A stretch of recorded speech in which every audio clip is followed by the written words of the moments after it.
You know, what we will discuss today just doesn't get the credit it deserves. And that's probably because it seems to be too simple and not sexy enough to be important in our fast-paced, tech-crazy, and ever-changing lives. So what is this thing? Well, it's quite simply kindness. Kindness is an art that just doesn't get enough attention. Ask anyone around you if they think kindness is important, and about 90% will say it is. So in today's video, we will look at the importance and the value of kindness. Okay, so it may sound really obvious, but why is it important to be kind? Most of us find it easy to answer this question. Still, a quick look around you shows that we are still have a long way to go when it comes to practicing kindness. Most of the time, this is because despite what we say on the outside, some of us just don't really understand what it means to be kind, and therefore don't know how to express it in our day-to-day lives. Now, kindness and niceness are often thought to be the same thing. But here's the thing. Kindness is more than just being nice. It has many layers, such as compassion and understanding. Kindness takes a lot of work and emotional strength in a world that is often so cruel. So, why should you be kind?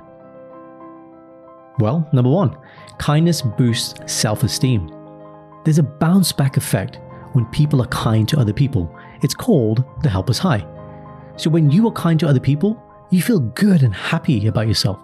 This makes you feel better about yourself, which is important if you want to stay positive and get things done in your own life. Now, interestingly, studies have shown that being kind to strangers boosts self-esteem more than being kind to friends and family. Number two, kindness boosts productivity.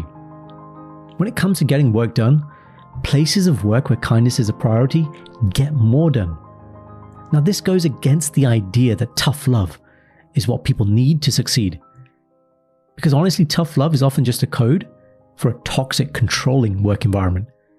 In a study that looked at more than 3,500 businesses and around 50,000 people, things like giving compliments were linked to a higher productivity and less employee turnover. Kindness makes people happier, so it makes sense that it would have a positive effect on the way people work together. Number three, kindness lowers your stress.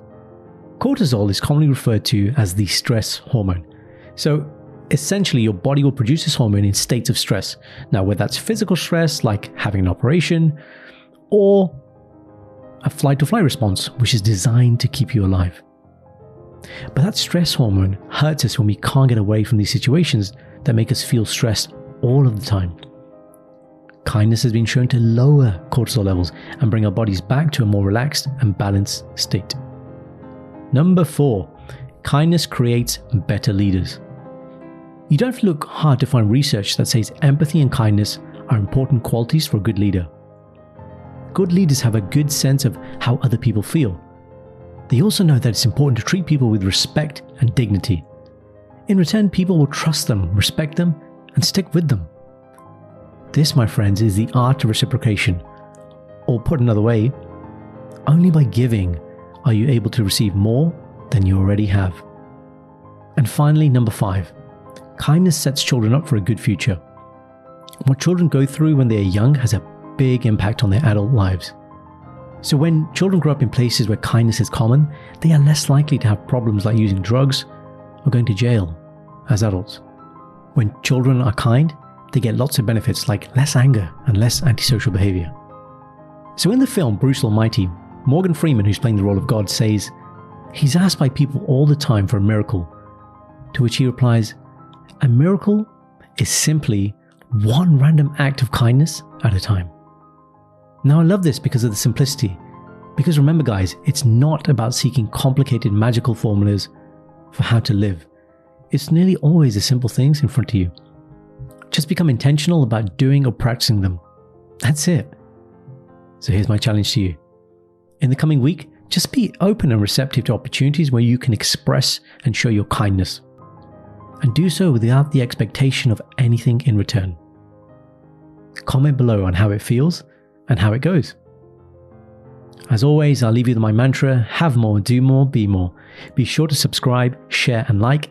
Send this to one person who really needs to hear this, and I'll see you in the next video.